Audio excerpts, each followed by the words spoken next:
தமிழ்நாடு மண்பாண்ட தொழிலாளர்கள் குலாலர் சங்கம் கோவை மாவட்ட குலாலர் சங்கத்தின் 51வது ஆண்டு விழா, மாணவ மாணவியருக்கு கல்வி பரிசளிப்பு விழா மற்றும் மின்சக்கர திருவி வழங்கும் விழா ஆகிய நிகழ்ச்சிகள் கோவை துடியலூர் வடமதுரை மேட்டுப்பாளையம் சாலையில் உள்ள எஸ் கமலேஷ் கல்யாண மண்டபத்தில் நடைபெற்றது. நிகழ்ச்சிக்கு வந்திருந்த அனைவரையும் மாவட்ட செயலாளர் முல்லைஜி பழனிசாமி வரவேற்றார். மாவட்ட தலைவர் எம் ராஜகோபால் தலைமை வகித்தார். ஸ்ரீ வெங்கடேஸ்வரா குரூப் நிறுவனங்கள் நிர்வாக இயக்குநர் ஜி ராமச்சந்திரன் முன்னிலை வகித்தார். மாவட்ட பொருளாளர் ஏ சண்முகசுந்தரம் நிதிநிலை அறிக்கையை வாசித்தார். மாநில தலைவர் சேமநாராயணன் விழாவில் 10 மற்றும் 12ஆம் வகுப்பில் அதிக மதிப்பெண் பெற்ற 22 மாணவ மாணவியருக்கு கல்விக்கான பரிசுகளை அளித்தார்.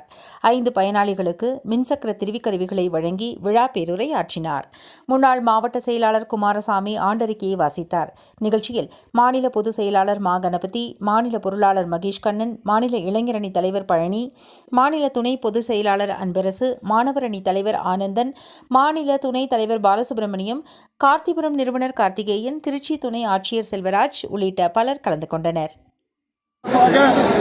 கோவை மாவட்டம் கல்வி பரிசளிப்பு விழாவும் 51ஆம் ஆண்டு நிகழ்ச்சியும் மிக சிறப்பான முறையில் எழுச்சியோடு நடைபெற்றுக் கொண்டிருக்கிறது.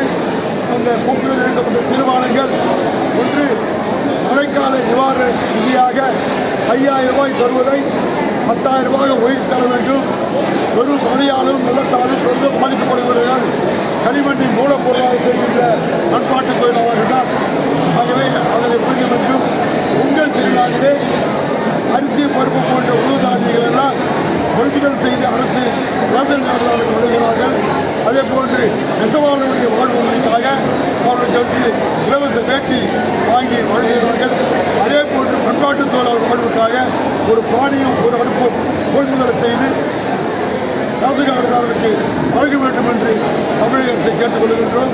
ஆகிய எதிர்கால சந்ததியினர்கள் களிமண்ணை மூலப்பொருளாக கொண்டு பணியாற்றுபவர்களுக்கு தொழில் பயிற்சி கல்லூரி உருவாக்க வேண்டும். மாவட்டங்கள் தோறும் தொழில் பயிற்சி கூடங்கள் உருவாக்கி தர வேண்டும். இந்த கோரிக்கையை வைத்திருக்கின்றோம். காலகாலமாக மண்பாட்டு தொழில் செய்கின்ற தொழிலாளர்கள் வசிக்கின்ற பகுதிக்கும் அவர்கள் வேலை செய்கின்ற பகுதிக்கும் சூழலிக்கின்ற பகுதிக்கும் பட்டா வழங்காமல் இருக்கின்றார்கள். அதற்கெல்லாம் உடனடியாக பட்டா வழங்க வேண்டும். ஆகிய மண்பாட்டு தொழில் என்பது ஒரு பிரதான தொழில். இயற்கையாக உருவாக்கப்பட்ட தொழில். அரிசியும் பொறுப்பையும் உணவுப் பொருளையும் கலப்படமாக்கி சமைத்து சாப்பிடுவதற்கேற்ற மண்பாட்டத்தின் மகத்துவத்தை எதிர்கால மாணவர்கள் அறிந்து கொள்கின்ற வகையில் பாட புத்தகத்தில் ஒரு பாடப்பிரிவை உருவாக்கிட வேண்டும்.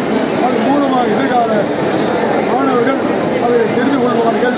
இன்றைக்கு உணவுப் பொருள் வழங்கினால் நச்சுத்தன்மை அதிகமாக வந்து பல பேர் மாண்டு விடுகிறார்கள். ஆகவே இயற்கையான உணவை மண்பாட்டில் சொல்லி சாப்பிட்டால் 150 ஆண்டுகள் 200 ஆண்டுகள் வாழலாம் என்று முன்னோர்கள் சொல்லியிருக்கின்றார்கள். அதனை கடைபிடிக்க வேண்டும். ஆக மண்பாட்டு பயிற்சி கூடங்கள் தான் தமிழகத்தில் எல்லா மாவட்டங்களிலும் அமைக்கப்பட வேண்டும் என்ற கோரிக்கை நாங்கள் முன்வைத்திருக்கின்றோம். அதை அரசு செய்து தர வேண்டும் என்று இந்த கூட்டத்தின் வாயிலாக கேட்டுக்கொள்கிறோம்.